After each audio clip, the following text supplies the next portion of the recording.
In this video, we're going to be solving binomial probability distribution questions that are likely to show up in our tests or exams. I'm going to be breaking them step by step, so make sure you watch the video till the end. I'm Nathaniel, and let's begin with the video.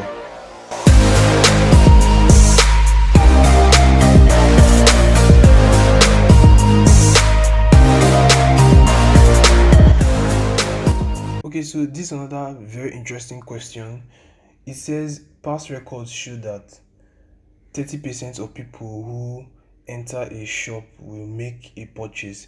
If 8 people enter, find the probability that A, 4 will buy, B, find the probability that B, at least one person will buy, and C, all 8. So let's take A first. So let's interpret the question first. It says past records show that 30% of people that enter a shop will make a purchase. 30% of a certain number of people will purchase. So that's 30% is P. So they are certain that every time 30% of people enter, they will make a purchase. So that is P, the success rate, or the P. So the Q is, so we know from our question that P is 30%, which is the 30% of people will purchase successfully. Now, once we have that 30% of people purchase successfully, all we need to do is, like I said, I like converting my to decimal because it looks better that way. So Q will be 1 minus P, which is 0.7. Now we have P and Q. What about N and X? So we know P and Q as 0.3 and 0.7. What about N and X? So if you read further, it says if 8 people enter, meaning we are experimenting 8 people. If 8 people enter, what is the probability that exactly 4 will buy? So we are interested in only 4. So our X interest is 4. So what is the probability? So all we just need is 8 combination 4. I'll use my calculator for this, and then we just slot in the rest, and I'll get 70 from this, multiply by this guy, multiply by this guy. So we get, so when we solve everything and multiply by all this, we'll get approximately 0.136. Very, very simple. So the B part is saying at least one person. So we experimented 8 people, and this is the success rate and the failure rate. What is the probability when our interest is at least one person? So we are interested in our X now, which is our interest. We're interested in at least one person, meaning one person and above. One person and above. So that's what we're interested in. So to find one person and above, the interest for one person and above, so you know what we are going to solve for when X is 1, when the interest is 1 for one person, 2, 3, 4 to 8, because we have 8 experiments. But that will be too long, and they don't ask us to find the binomial distribution or frequency distribution, so we can take the long cut. How about we find 1/2 and subtract 1 from it? Here's what I mean. All we just need to do is subtract 1 from 0 person, like subtract 1 from this part, and we'll get this other part. So that's what we're doing. Every time you see a question like this, at least one person, instead of doing 1 and above, all we need to do is just find n combination 0 and subtract it from 1 and get our answer. 8 people were interested in nobody. Find that, multiply by 0.3. So all we need to do is find this, subtract it from 1, and we'll get 1 and above.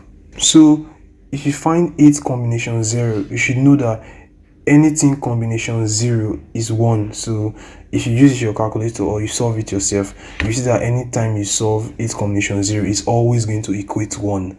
So 1 multiplied by this guy and this guy, so you get. So now don't forget to subtract it from 1. This is not the answer. Don't forget to subtract it from 1. It happens. 1 minus 0.058, which equates 0.942. So this time they are saying what is the probability that all 8 people will buy.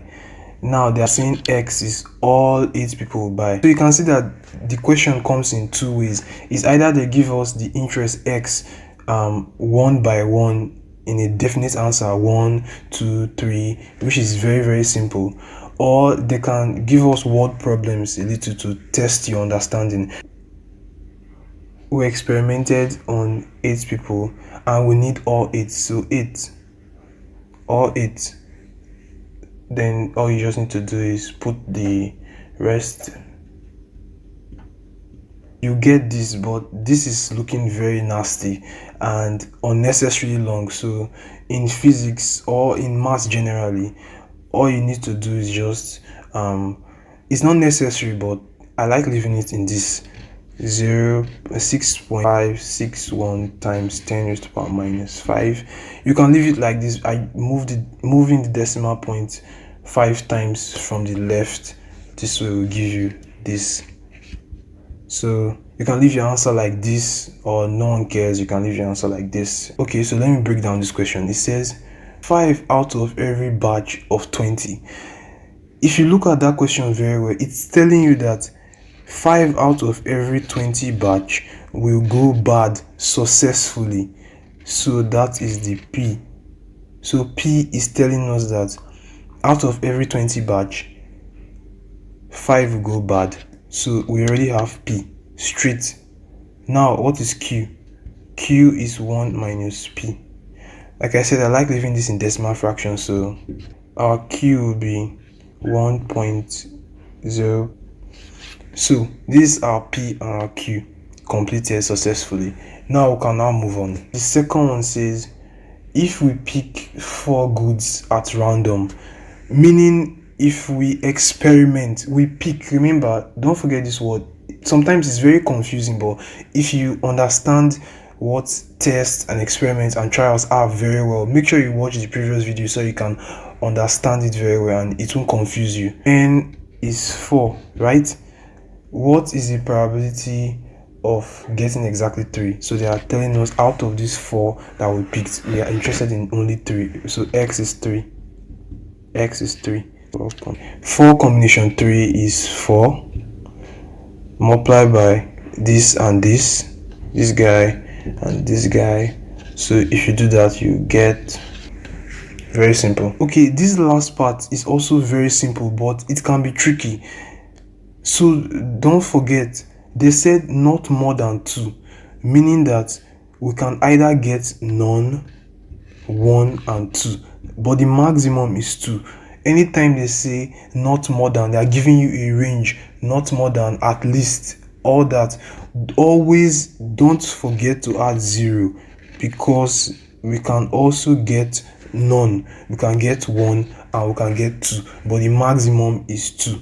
So we can get nothing at all, we can get 1 and we can get 2. We can get no bad. Binomial distribution for x 0, add it to the binomial distribution for x1, and same thing, add it to the binomial distribution for x2. So let me show you what I mean. So they mean find the binomial for 0 like we discussed, find the binomial for 1, and when x is 1 and 2, like that, 0, 1 and 2, and add everything together, and you ought to get, in the exam, on the test, just going to look exactly like this, or the questions they'll ask of around these things that we discussed today.